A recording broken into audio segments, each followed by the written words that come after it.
Lloyd gave me a price and I ran out of a meeting. Lloyd gave me a Lloyd price. gave me- Lloyd.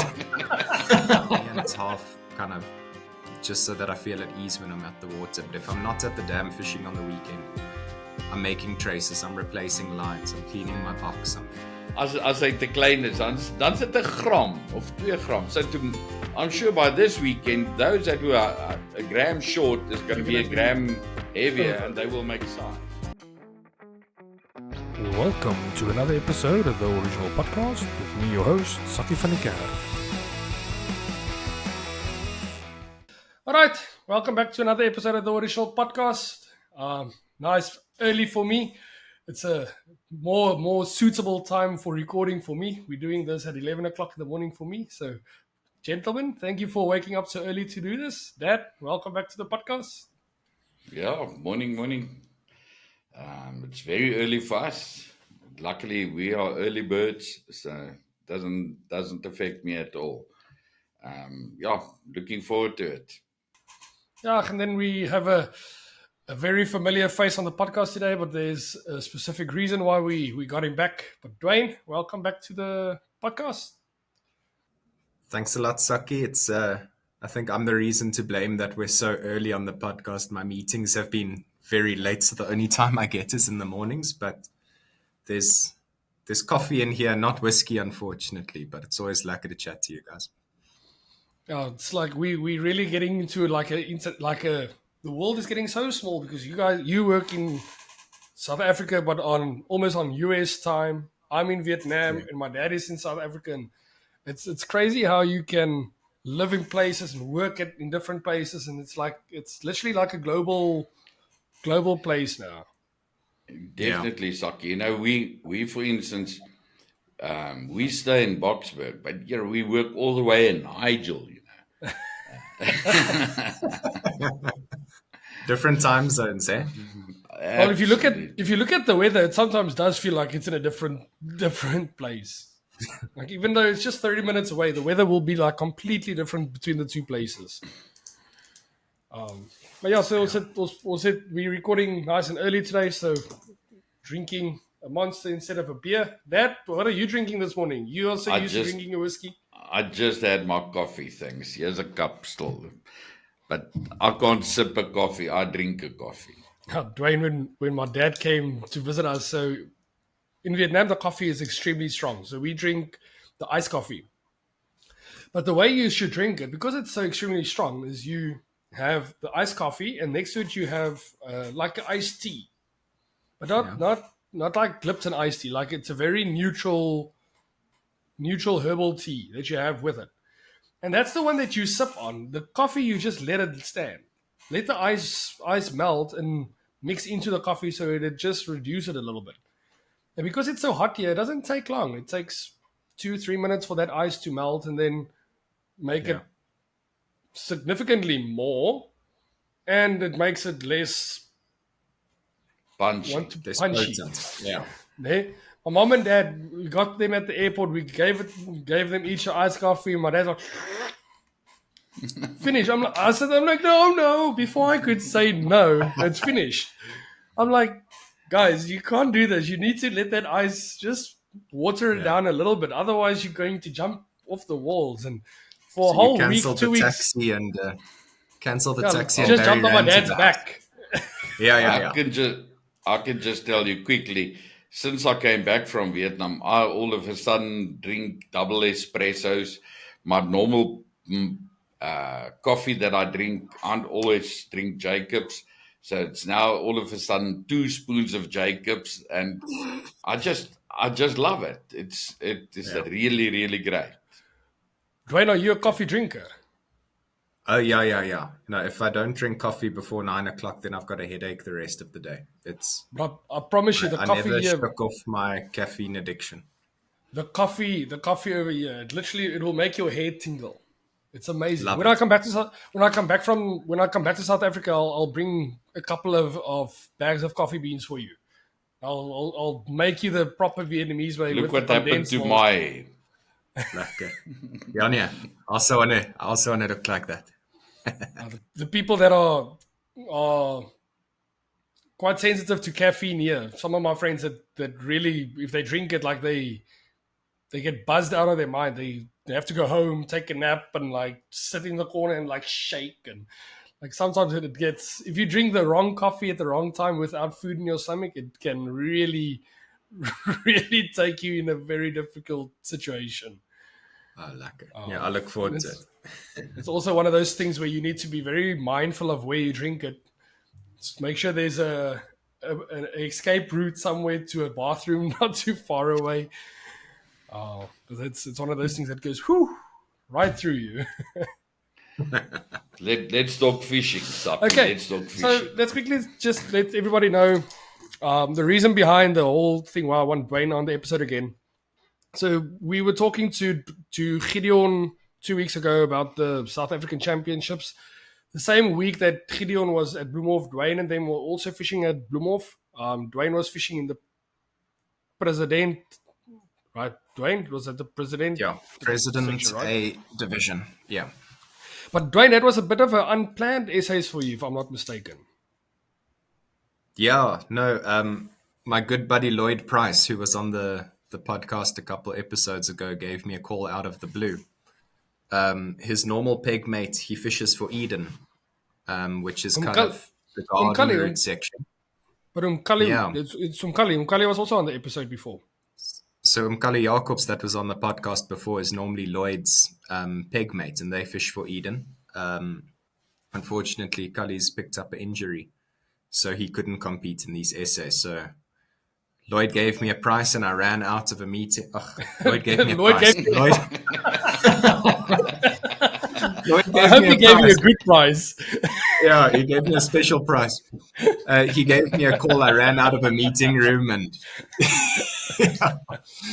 then he asked if I'd be willing to represent Eden and fish with him on a peg for an essay. So it's my first essay since the junior years. So that's, I don't know, 15 years or something like that.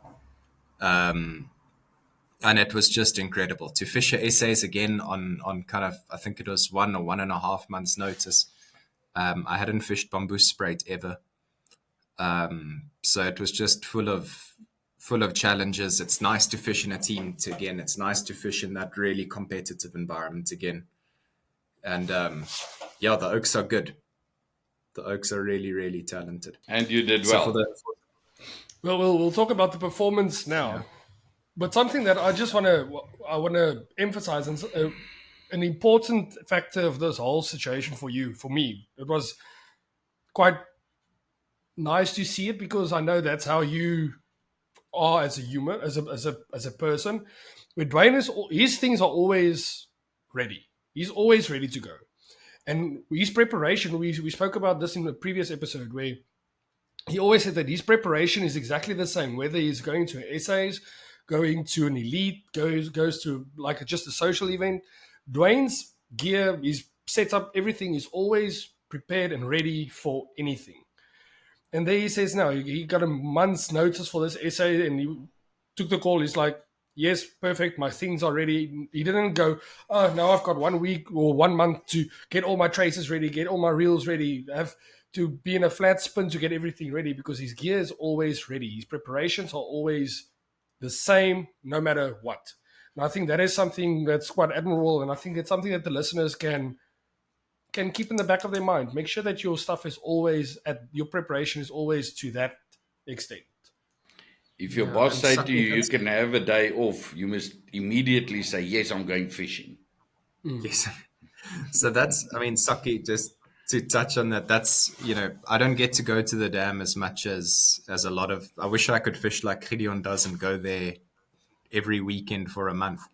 I can't do that. So it's half mental for me, and it's half kind of just so that I feel at ease when I'm at the water. But if I'm not at the dam fishing on the weekend, I'm making traces, I'm replacing lines, I'm cleaning my box, I'm tying leaders, I'm doing all of that. So it's more of a mental thing for me. But you're right, I was quite fortunate. When I got the call, all I had to do was pack the car and phone Uncle Barry and ask for a couple more dips.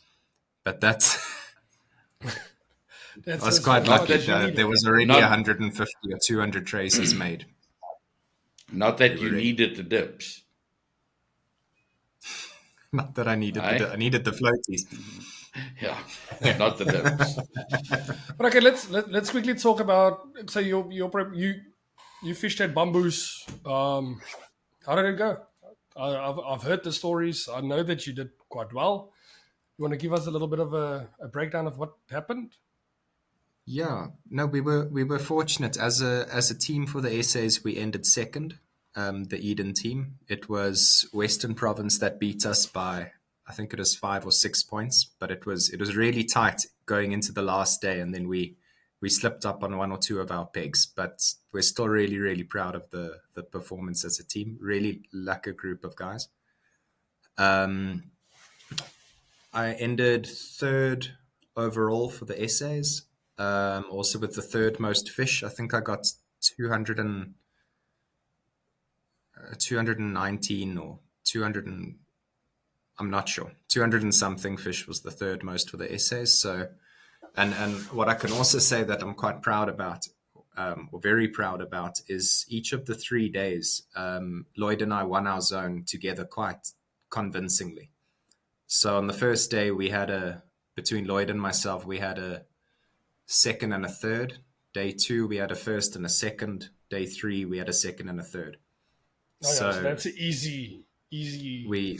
we did very well in our zones all 3 of the days, and I think the big success of it was we had seriously good practice days. We had 2 practice days. On the first practice day, Lloyd couldn't make it. He was returning home from the States. Day 1, I fished 4 rods on my peg, just me, and the whole day I caught 6 fish. The whole day. It was terrible. I thought, yeah, we're in for a rough essays. What's wrong with Bloemhof? The next day, Lloyd was there, and we had a really good practice day. We practiced on peg A1. So you don't know it's a really bad peg to practice on because you're practicing on an advantage. So it's bad that you're practicing on an advantage, but it's really good for your mind because there's fish in front of you and you can test what's working, what's not, what's quicker, what's bigger fish, what's smaller fish, where's undersize, you know. So we had a really, really good practice day. And I think that was the key to mine and Lloyd's success is we're best of buddies. We respect each other's fishing styles. I believe in if he tells me to do something, I've got full confidence. And if I tell him to do something, he's got full confidence. So we went in with a tactic of testing everything. We were more testing what doesn't work than what does work. So I fished the short game. Lloyd fished the barbel rod for the long game. By the time I had, I don't know, 10, 15 fish in my net, then he said, okay, the long game doesn't work. Let's try 80. Then let's try 70. Then let's try 60. While I was doing the short game, I said, well, what if I go 5 meters further, 5 meters closer? What if I dip? What if I don't dip? What if I use does? What if I use floaties? What if I cut my floaties in half? We tested absolutely everything. And by the end of that practice day, we had a dead set, clear idea of what we were going to do. We had our distances, we had our dips. And for the rest of the 3 essay days, we didn't change a thing. We didn't fish one distance that we hadn't agreed in the practice day. We didn't fish one dip we hadn't done in the practice day. We did exactly what our formula was for 3 days, and it worked for us. And what was that formula? The formula. We fished 2 distances. So I fished out of all of my fish, I caught all of them on 7-foot bass rods. Every single one of them. Lloyd had a 5-foot rod and a 6-foot rod that he caught his on. So we fished 2 distances. We fished one rod on 35 meters and we fished another rod on 50 meters.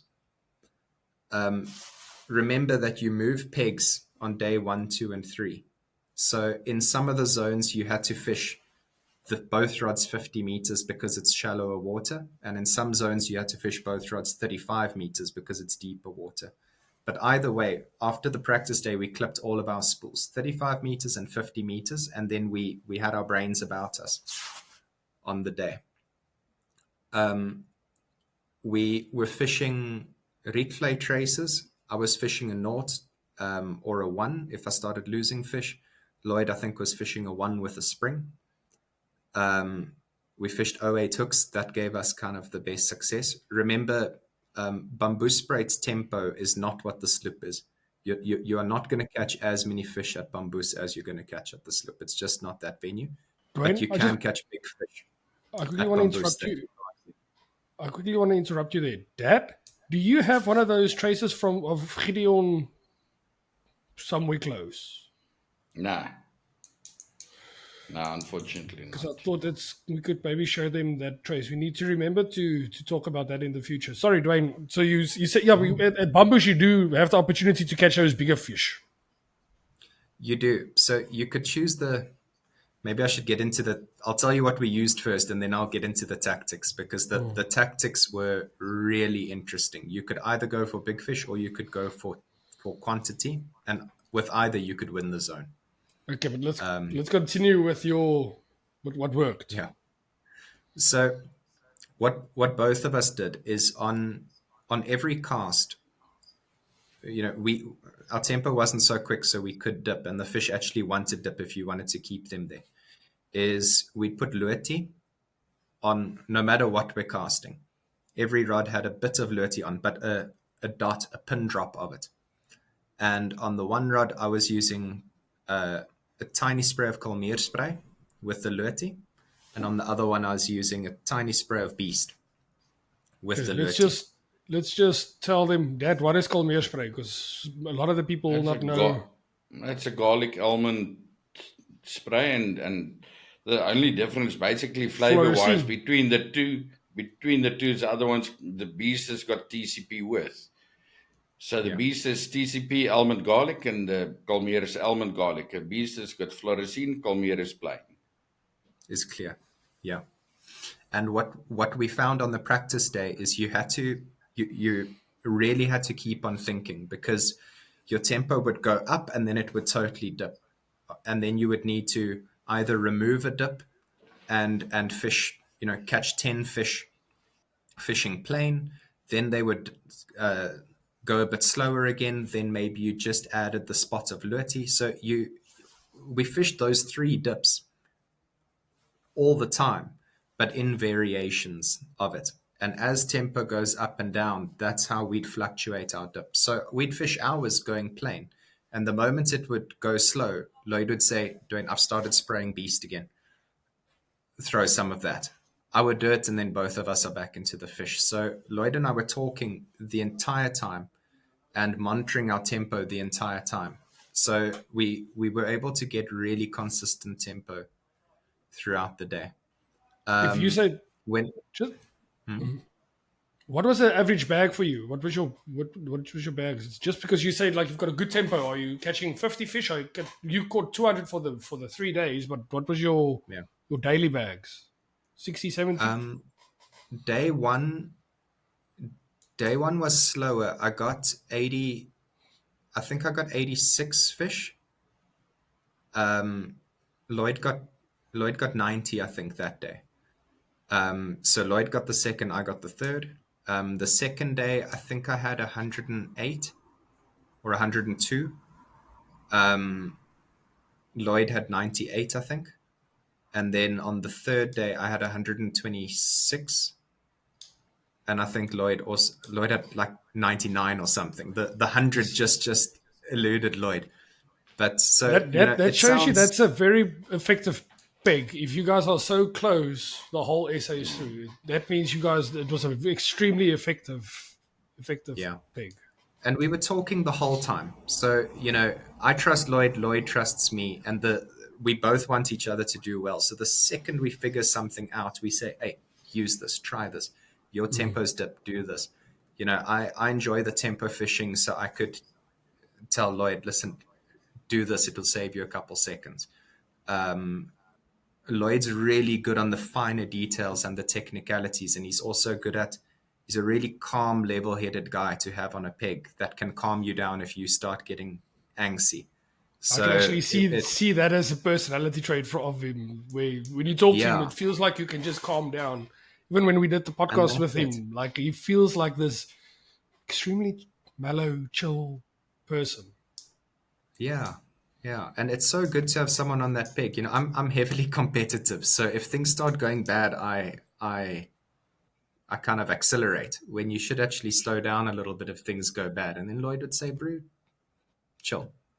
And then that's enough just to get you back on track. So, yeah, in terms of hook baits, I use, you know me, plain white floaties, the entire essays. If we started losing fish, I'd use some does. Also, if we started losing fish, we'd cut the floaties in half, which is something that I hate doing and I never do it, but Lloyd told me to, so I did it and it worked.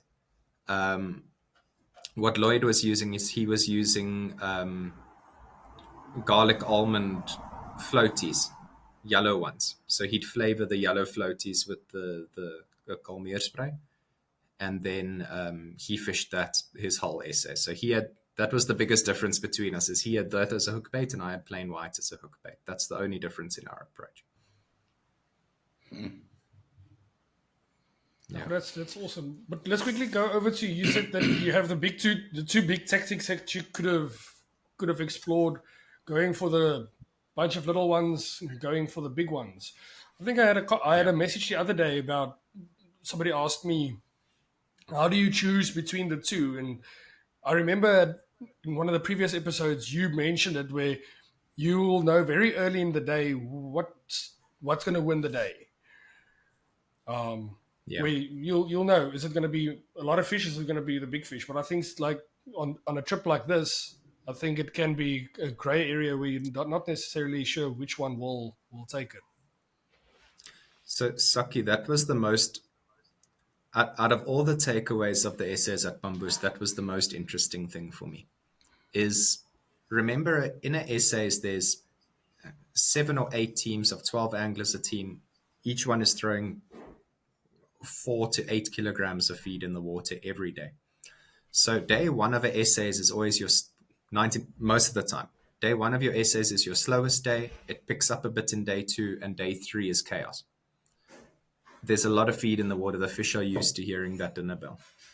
So what we found is especially on the practice days, now before there's a lot of feed in the water, is I told you I was fishing 35 and 50. If you took the decision to fish 70 and 90, your average carp was going to be between 2 and 3 kilograms big. And you were going to catch a bag of 40 to 45 of them. So there were some oaks that were catching bags of 80 kilograms of carp in the day, right? In a day where I'm catching 126 that weighs 40 kilograms. So what we found through the essays is Lloyd and I took the approach of saying points win essays, not big fish or small fish, points. We want to get the most points in our bag. And what we saw in the essays is that on day one, if you did the small fish game, lots of small fish, or if you did the fewer big fish, you could win the zone. It was incredibly tight to win that zone. I think the top 8 positions in the zone were within 100 points of each other on day one. We were doing the temper game. Everyone else, except Peg A1, was doing the big fish game, and it was extremely tight. Day two, now there's more feed in the water. Lloyd and I did our small fish game, and we caught a hell of a lot of fish, and we walked the zone. All of the guys that were doing the big fish game, they couldn't get the amount of points in the net that we were getting with the small fish game. And then you could clearly tell that all of the teams, or at least the teams in our zone, had a very big chat that evening. And by day three, every single person in the zone was doing the small fish game. And then the zone was tight again because everybody's catching between 70 and 100 fish in the zone. So the tactic to win the essays changed every day. We had, I mean, we had one of our pegs with Chad on it, that they did the big fish game day 1, it worked for them. They did the big fish game day 2, it worked for them. Day 3, they moved to A zone and they said, big fish game's out, we're going for tempo. And they won their zone. So it's the guys who did really well, I think, were the ones who adapted. But that being said, there's some guys that are really, really good at catching bigger fish. And then they also kind of individually did quite well. I think it makes quite sense that you said, like, it would, in the beginning, it will be quite close between the big fish and the small, many little fish. But I think as the essays progress, I think that gap is just going to get bigger and bigger and bigger, because you're just going to catch more and more of those little ones compared to the big carps. I think with the big carps, your net will stay the same throughout the essays. I don't think it will jump dramatically. You're not going to start catching a 2-3 kilo carp every 10 minutes. Yeah. That's not going to happen. If that happens, that's going to be a very interesting day. Imagine catching 100, 120, 2.5, 3 kilo. That's not going to happen. It's not going to happen. I think you're going to be tired after that if it happens. Yeah. But as you said, like, it makes sense. Yeah, and it goes back to the practice days. Lloyd and I, we figured it. We're very fortunate that we figured it out on the practice day, and we knew that the tempo is only going to pick up. We knew that the practice day was going to be worse than the first day, was going to be worse than the second day, worse than the third day. So we were confident in ourselves and our ability that we can do quite well on day 1. It only means it's going to get better for us. So very, very, I don't think we change our tactic if we do it again. So the one thing that's clear to me now is definitely that you are very good with fishing and with all the tactics and stuff, but you're definitely not good with maths. Why? Not because you said you think you just had over 200 fish for the essay, where 2 days you had 120 and 100 and so you had over 300. It was 270 something, not 217. I'll have to go back. It must have been. But in any case, no, it must be. I think you must be over 300 if you had 126, 102, and then 80 something the first day. Then you're over 300. But in any case, I'm just pulling your leg. You can fish. That's a fact.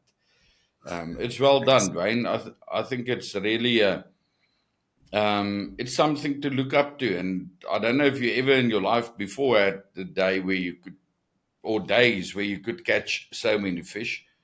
It's not everybody that can get to that 100. But as I'm just trying to say, like, not everybody can get to 100, but I can. It's a segue to the weekend wrap-up, eh? Yeah, I can see.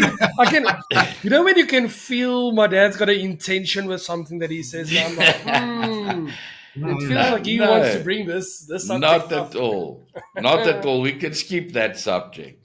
Because I have the sore fingers. No, I think it's a good segue to go into, because we'll come back to the essays. There's still one or two things I want to ask, but while we are talking about the weekend wrap up, we're still staying in Bloemhof. You had an interesting Bloemhof weekend last weekend.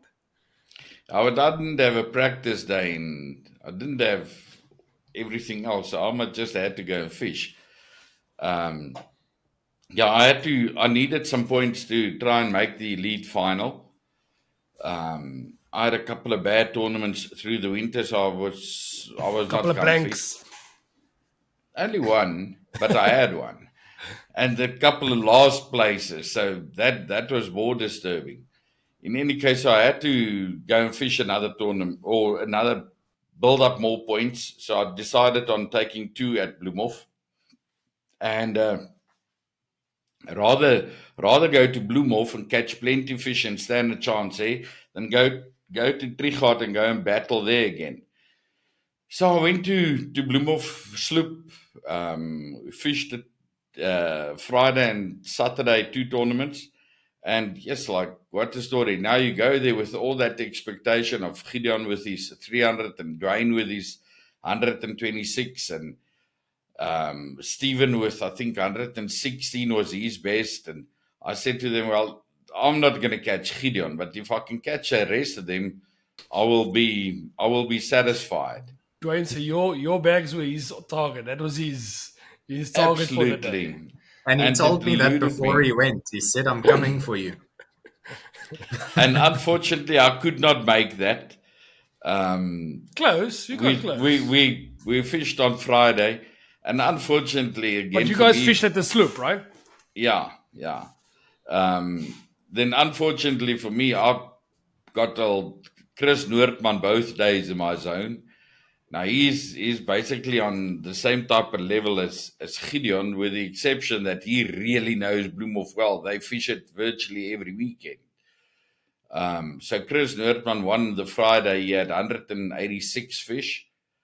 Then it was, I think I got fourth in the zone.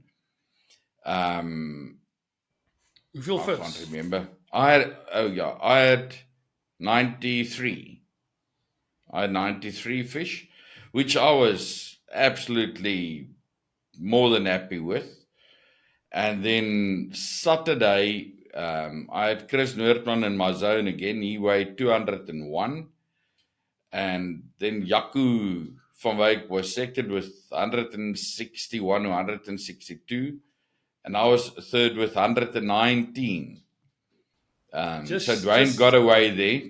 7 fish. Just. Duane got away 7 fish. But what I do need to say is that my 119 consisted of definitely more than 100 muddies, which I was very, very happy about. All the other guys were catching carpies and kurper and a couple of muddies, but I had muddies. Of the 119, I had 2 carpies that weighed. I had 6 carp in my net in total, of which 2 weighed and 4 were undersized. I had 1 grassy, and then I must have had about 10 or so kurper that weighed. The others were undersized. So no, I had a brilliant day. I was so happy, man. Something that was interesting for me, Duane. We spoke to Gideon, when we spoke to Gideon about the whole essays. He showed me the video of how he was fishing. He was fishing with both rods, and how we would like cast the one, and as he puts it down, he will take the other one and go. But my dad decided he's fishing just with one rod. He did all of that with one rod. That's quite interesting that he made that decision. Yeah, I can say that it was just to me. I couldn't fish with 2 rods. Because it's I don't know. I couldn't get the muddies. You see, they bite, and if you don't take it, it's not there. You lose it. So eventually, every day by 8 o'clock, I was fishing 1 rod. Took the other rod out and said, let me just carry on with 1 rod and concentrate on this rod. Have the other one there. So at the moment, if there's a problem with this rod, I could just put it down and take the other one, and exactly the same. I was not clipped at all. So I fished free spool, put brakes on and put it on the spot where I want it every time. So I didn't have to bother, is it clipped or is it on the right distance or not, because it was not clipped at all. That's a very interesting skill to have, but I don't know how many people can do that, fish on a spot like that without even being clipped. No line, no mark on the line, nothing, just purely just check. Okay. It's nog a impressive thing to see. Duane, how many muddies did you guys get with your essays? Your big bags? Was it just carps and kurper, or No, very bags? little. We were catching carps. We were catching little carps. Of the 120 bag, 100 of those were carp, maybe more. We got a couple muddies throughout. We got maybe every day. I think I caught 1 or 2 kurper a day. For us, so it's very, very different to the slip.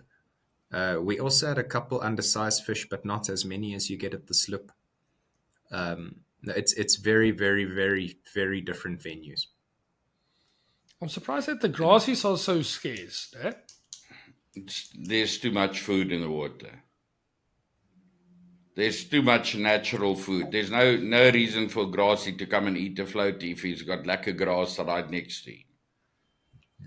And remember, the just before the essays, the Bloemhof came up tremendously. I mean, it's shot from the week before, I think was in the 60s, 60 something percent, 70%. Within a week, it was at 100%. So we were actually meant to fish our essays at Volstruis Bay. And the week of the essays, they moved it to Bamboos. And even at Bamboos, there was a certain part of the water you could peg. So A, B, C, D zone was in one block, and then a couple 100 meters down started zone E and F. So, I mean, the organizers did a really great job of making it work. But, like Uncle Barry says, when the water comes up that much, you've got a lot to think about, and the grassies are just spoiled. Yeah. Because I saw a video on Facebook about a lady that posted thousands of grassies that you can see at the top of the water. Yeah, in the river. It was. When I saw that, I was like, sure, you guys are going to catch those things for the next, don't know how long. You're going to catch big bags of those grassies. But something also, Saki, that was very interesting to me is if I spoke to Gideon yesterday, again, last night, and he said to me that when they were at the sloop, he said the schools of Kerper were like a stretch of about 30 meters deep, where you can actually, you cast your line and you see your line moves to the left as the schools are going past. They actually swimming the line with him. He say it is these massive school of small Kerper like this. He said, so obviously that stuff is gonna change the conditions in Bloemhof completely for the future. We do know that once the first proper cold front comes through, a lot of them is gonna die. That's going to be a fact. You'll see rows and rows of heaps of them next to the bank. But there will be more than sufficient enough of them to stay over to keep a healthy population. And I think that's something that's going to, in future, I don't know what's going to happen. How it's going to affect the, ecology? What's the right word, Duane? The ecosystem of the dam. It's an English podcast, this one. Yeah, that's why I need to get some help, man. But talking about dam levels, just quickly, Gerrit from Namibia, he sends me regular updates of the dam levels in Namibia, and I can't open my WhatsApp now because I'm using my phone as a camera, but. Now the levels are coming up like crazy. Like it's getting full now. I think there's like 60-70%. And something that I also read that he sent me was the fact that Hardap can only go up to about 70%. Yeah, then they need to open some sluices because the dam wall is the structure is not well, so they can't fill it up to 100%. Oh, because he said like when we go fishing there now, not now, but when we're going to go there, we'll probably fish it at a level that he's never fished it before. Yeah. So that's going to be definitely a fun trip. I'll send you a video. Well, I've just sent it to both of you of yesterday at Bronkies, because that dam wall's also flowing over. And I mean, you talk about boat safety often on the podcast. There's an example of how not to do it. It's the most dangerous thing I've seen in my life. Is a guy actually got his boat against the wall. I think I saw that video. I think I saw it. It's incredible. It's insane. It's stupid. is what it is. You can see the hyacinths like watching over the dam wall, if I'm not mistaken. And then he's like drifting right next to the. Yeah, I saw it. I thought it was some government, someone from the government trying to fix something because I was at work. I couldn't watch the video, so I just scrolled through it. Some oak on a speedboat. Yeah. And a bottle in the bonnet. Second week in a row where we talk about some reckless. Hey, did you see that video about the guy that I was talking? Yeah, but that's not. No, I'll come up for that guy. That's a matter of either you go like that or you get stuck. Okay, I'll send you some of the other videos. I'll send you some of the other videos. I'll send you some of the other videos. Yeah, the one that I saw, that guy was just had to put foot in order to get out and get through that area. Then he turned around to come and help the other guys. You can't, once you out, say, okay, I'm going to go. And then go through the same area again. What's the point? Well, no, they were behind it. I know it's more than likely, it looked to me as if it's at that hard seas area. And no, I don't know. I didn't think. I just say, like, it makes no sense going through it, come back, and you can see those guys are standing there waiting to go through it as well. It's not like it's they're pushing cars. They're pushing cars. They had to get cars out. Now I'm 100% sure. I'll come up for them. But anyways, I saw some other videos of a similar situation, similar weekend. So I assume it's all the same trips. When I saw the video, stands. Yeah, true. No, there I agree. If it's just for fun, no. If it's in order to help other people and you had to get your own vehicle out, then I say I accept it. It remains fun sometimes if you had to go through it.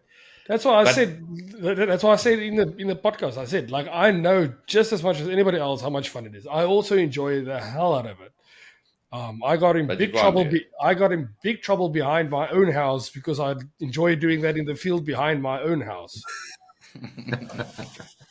Also got big cut from my dad. Duane, you know the field behind our house? Yeah, I do. It's perfect for donuts. Yes, like, and every now and then when the grass and stuff gets so wet, you just put the traction control off the bucky and you just like. I did it once, never again. Yeah. Not where I see it. Yeah, not where my dad sees it. Yeah. But anyways, yeah. All right, so there's no Bloemhof. Kom ons terug na Bloemhof to that. So you guys said that obviously those scopers will get size as well. So they're going to not just stay there. I think it's going to be a fun fishery in the next couple of years. You say they're getting size. I can quickly tell the people that at the time of the essays, there were a hell of a lot of those scoper that were in size. This past weekend, I think there were very, very, very few Kerper that were not size. Everybody say that at the essays they were that 135, 145 gram. Now they that 145, 160. So more of a lot of them are just oversized, or you get them that one of the small bathroom, the small kitchen scales, so they weigh per gram, and the amount of fish that didn't make it was the majority of them were, I'd say, between 145 and 150 gram. You get those 148, 149, 148, 149, and they Alzaan said sorry. As hy te klein is, dan sit 'n gram of 2 gram. So I'm sure by this weekend, those that were a gram short is going to be a gram heavier, and they will make size. So you will invariably get more and more and more of them that make size unless it's undersize. Do you think they'll ever start like limiting the amount of Kerpers that you're allowed to catch, like put it into the normal ruling of the land, if I can put it that way, like everywhere else in South Africa? We got to remember the whole story that on the one side of the dam there's a limit, and on the other side of the dam there's no limit. So if you fish in the northwest area, they say there's a limit of 20 because you get places like Rode Koppies and everybody else in the same province. So there's a provincial limit. Where on the Free State side, there's no limit. And I don't see that will change in the near future. But in any case, I think it's going to be, I think it's going to become something to reckon with. You'll have to target those Kerper in future, especially if those Kerper, where the majority of them is now, let's say, between 200 and 400 gram. The moment when they get to 600 to 800 gram or to a kilo, I'm telling you, you're going to have big fun. But I'm still concerned about what it's going to do to the river lower down, to the yellowfish in the river and the muddies and everything else. I don't know how that's going to play out. And person must remember, a Kerper is a predator. So they will definitely eat those small fish, the small muddies and small yellows and everything that breeds. And I'm not sure how that's going to play out. Yeah, but at some point in time, like the grassies also needs to start biting. Like the grass is going to run out eventually. And then I think Bloemhof can be a quite interesting venue within a couple of months. If all the grassies that's there now starts biting again, if all the Kerpers are there, if all the carp are there, if the barbel, yeah, I think it's going to be fishing heaven. Yeah. Sorry, Duane. I just want to say something else. You know what's interesting to me?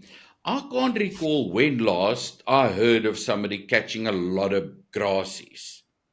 Not in the last year, anyway. Now, we all know what the situation were in Valdam when you were still fishing.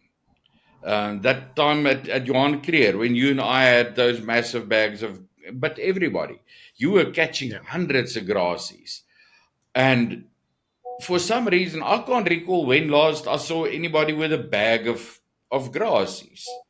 Let's say 20 or 30 grassies in a bag. I can't recall it. So I think the grassies somehow stabilized in Valdam. The system. Yeah. And I think and I hope the same thing will happen with the Kerper and Bloemhof. That it's just now because it's new. It's like when those small grassies were there and we caught all of them. And then they will stabilize and hopefully it will become more controllable. Yeah. I mean, look back to exactly what you say. Look back 10 years ago, you were catching bags of 100 grassies, but 7 of them maybe weighed. Now it's swapped. If you go to a venue like Riviera at the Vaal, your first 2 or 3 fish are going to be 4 kilogram plus grassies. And that never existed 10 years ago. I mean, there's on Facebook, the oaks are catching some insane grassies, like 15, 16, 18 kilo grassies in the river. You know, everything changes, but we keep on going to the dam. But, you know, Saki, it's like you say, Bloemhof's always been such an interesting place. I mean, back in the days, there were essays that the fish were, the dam was actually overpopulated and it was a requirement to take your fish out afterwards just to regulate the amount of fish in the dam. Then you go to Bloemhof and you might, I mean, look at the elites, the elite semis and the elite finals last year at the sloop. If you had 20 something fish, you were doing well. Now, if you don't get 20 fish in an hour, you're doing badly. You know, the Kerper kind of started there last year, but 60% of them were undersized. Now maybe, you know, 20% of them are undersized. But in the same breath, 5 years ago, you weren't catching a muddy in Bloemhof, and now Uncle Barry catches 100 in a day. So it's really interesting how the kind of dynamics of the dams have changed. Het is nogal scary om te dink how it's changed. Veral met die muddies en die ding is how quick it is. It's not a thing where it's like a slow, systematic thing. It's basically overnight. But that brings me to a point that really fascinates me at this point in time. is the fact that I caught all those muddies and nobody else did. I mean, the other, everybody had muddies, 1 or 2 or 10 or 20 in a bag. Well, I don't know. Friday, I definitely had, I'd say in the region of about 60 of my 93 were muddies, and Sunday I definitely had over 100. And nobody else had it, and I couldn't catch a Kerper. I think I had maximum 15 Kerper on Saturday out of the, let's say, 130, 140 fish in my bag. I don't think I had 15. And I can't tell why. Were you fishing with dough? No, floats. Fishing floats, fishing the same distance. Has to I come don't back know. to the I can't copper fix, explain it. maybe. The only thing that I think it can be is the copper fix. I never even thought of that, because there would. It's just a matter of there's so many. There were so many muddies in front of me that you take the rod, you cast it, and you put it down, and the next moment it just pulls the rod forward, and you got to take it and carry on. It's freaking crazy. I was dead Saturday afternoon. Yes, I was. But in any case, my dad phoned me, Duane. Oh, I was talking to my dad. He wanted to drink a cataflam or get a cataflam out of the car, but he's sitting inside the chalet, and he's like, "Nah, I'm gonna make it to the car."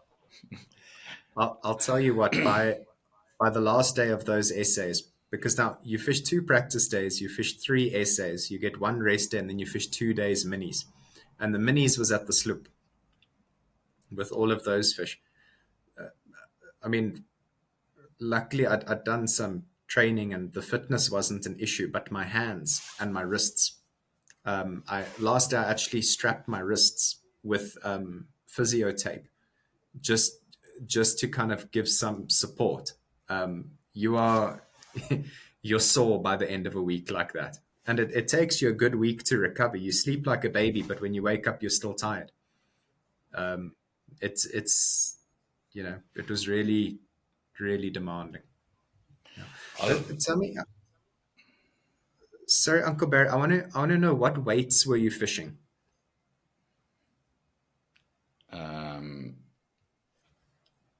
I'd say it's a S1.5, S1.5 or S2, somewhere in that region, with a spring around.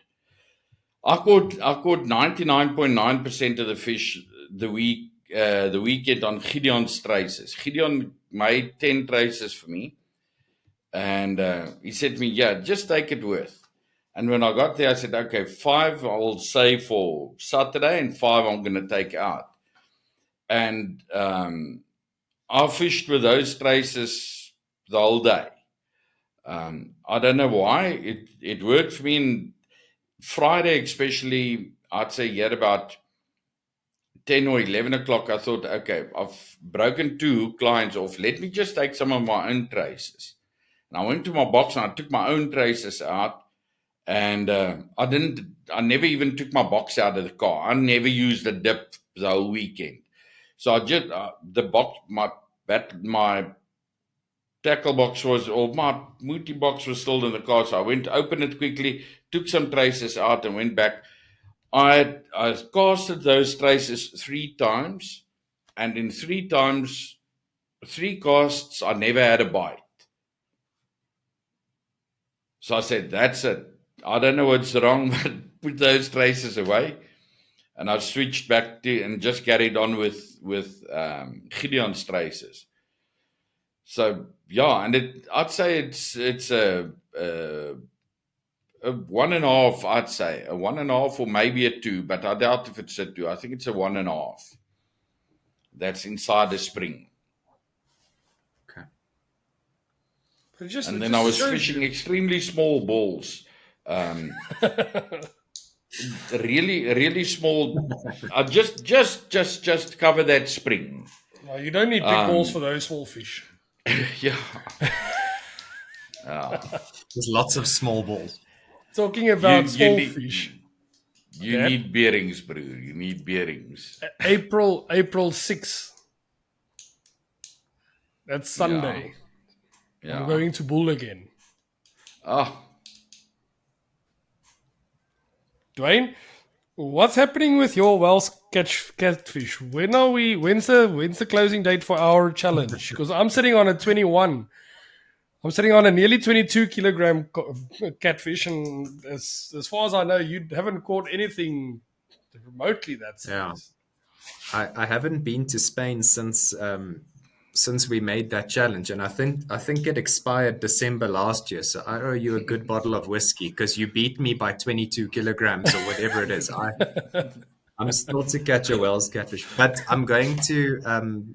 It's quite likely that in May I'll be going to Mexico, so I'll do some research of what's there, and then I'll see if I can challenge you to something very weird that you don't Peacock get in bass. Vietnam. I think Mexico has peacock bass. Isn't? And I'm pretty sure Mexico has peacock yeah. bass. Because then we can make Then we can do a Mexico. little challenge there. Yeah, no, you take the trophy for the catfish, I think. Ja, but yeah, that's not lekker. To know Sakis at Bulls Arena for a day, that day I can't work. I'm telling you, It's a Sunday, so my it's okay. yeah, but still, I can't do anything. My mind is definitely not with what I'm doing. Yeah. Yeah, because Then listen. I've got a work event the Monday evening in Vung Tau. Okay, So I'm leaving the day earlier. then Then you I'm going to sleep go to there. Bull, then I'll sleep over there. And then it's only about a 20-minute drive from there to the event. So then I'm just. Reino and Kimbo, friends of mine, are going to join me. So at least this time I'm going to have a couple of other people that's probably going to catch a Again, few. Yeah. That can They're net gonna your make they, they're they gonna can net make your me fish feed. they should seriously start making me a guide at that place because I think I've taken so many people there already, so it's a good business for them. Yeah. Er was er nog een vraag wat ek wou gevra het voordat ons gaan het. okay. I've got while you are thinking, Dwayne. I spoke to you last or send you a message last night. If you're gonna do a podcast on a venue, your favorite venue, what would that be? What will your venue be? Sure. I think Trigard. Hang on, Well, Dwayne. Well, I to be think honest, Trigard would be that's a quite an unfortunate one because I just the video that we posted yesterday on this week. We spoke to Richard Bakker about Leeuplaas, and one of the comments I said in the video, please let us know what venue you guys want to do next, and they said Trigard. The comment was Trigard. Yeah, Well, so we we can can't leave have the you next people. week again. We We can't can have leave you the next week people. again. We can leave the people waiting for a couple episodes. Yeah, well, I Yeah, no, I definitely think hope that we Trigard can would do a be my. clip of video soon. Yeah, That's definitely something that's on the on the wishing list. list. I've never caught a Clip, fish in Klipdrift in my life, so Klipdrift there's and koppies. Koppies is something that a couple of people asked me about. So that's two that we will definitely think of. And another one was Creersdrift. They're outside Bloemfontein and Aldam. Allemanskraaldam there near Virginia. So that's a couple of episodes that will definitely follow. Yeah, then I definitely think we need to do. Tagu is definitely a venue that I think we need to take a look at. It's a venue that I actually know a little bit. yeah. Stokkenhout is Yeah. also dalk 'n goeie venue that we can look at. Stains. I think Stokkenhout is out for now. Dam is too Just a- full. All those trees are on the water. So You know, talking- it's also a really nice venue is that Riviera. yeah. Um, Very shallow, but But it's an awesome venue. I don't think definitely. I've never fished it. Yeah, I've never fished it. I walked that once. I walked there for the league. Central Gauteng. I walked for AHV, and it was a great day. That was also with those big grassies, so it was good. Yeah. Zeg of my dad. What's nice We know is you it's a- guys. Sorry, Duane. What's nice is. You No, said it's just what- saying what's nice about Riviera. It's a huge venue. I mean, you can host the essays there. It's so Is big. that And where it's actually Gijs Spitzer very fair. Classic was? No, Yeah, Where was the Gijs? that was other side of Ranya. there was that Knoppiesfontein and that type of stuff. But the problem that you got with Riviera, from what I understand, is that if the water is so high like it is now, it pushes through that fence that's behind you, so you can't fish there at the moment at all, from what I understand, or for large parts of it. The far right hand side, that fence is all along the bank. That fence is normally behind you, but now the water pushed through it, so you got to wait for the water to retreat to pull back first. It's unfortunate. That's a very special place on the ball. I want to go there with a boat. I want to go and catch those grassies off the boat. Sakkie, daar's massive grassies. Yeah. Rarig.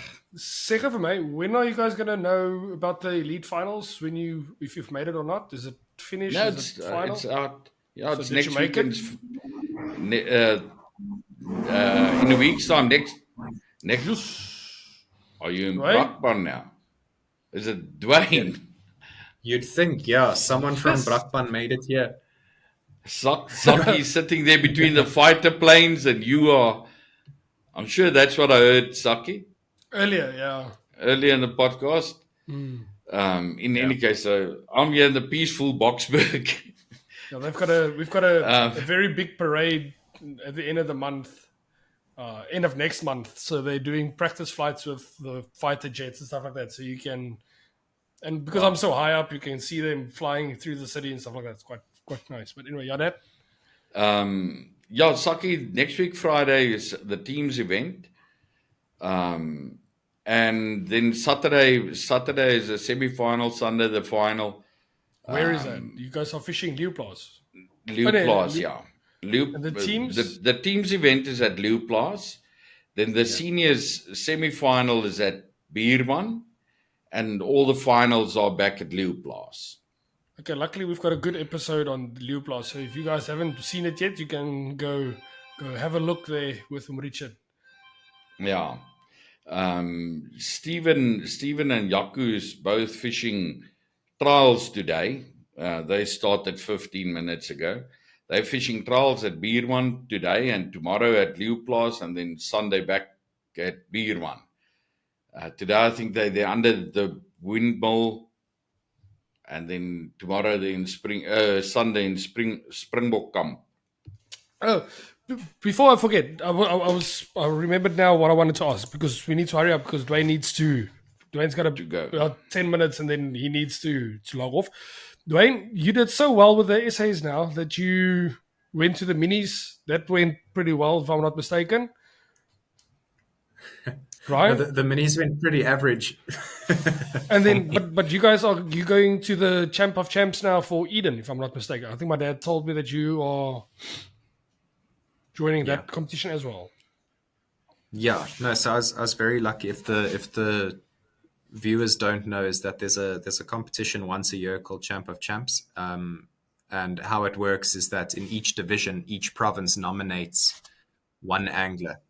So Eden will nominate one junior, one senior, one master, one whatever. So will Free State, so will Gauteng, so will all of the provinces, and then kind of the nominated angler of every province fishes against one another. So it's a fully individual tournament.